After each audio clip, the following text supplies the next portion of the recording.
بسم اللہ الرحمن الرحیم۔ سورہ بقرہ کی آیت نمبر 67 سے 70۔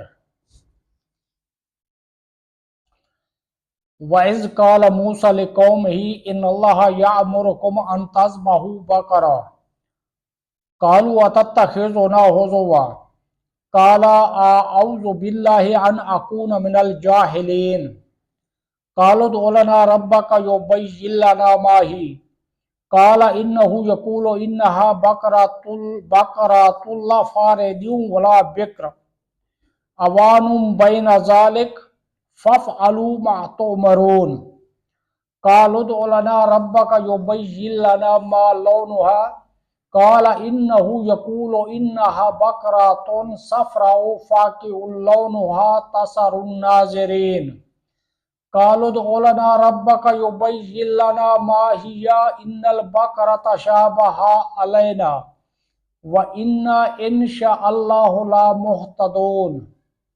ترجمہ کنز العرفان۔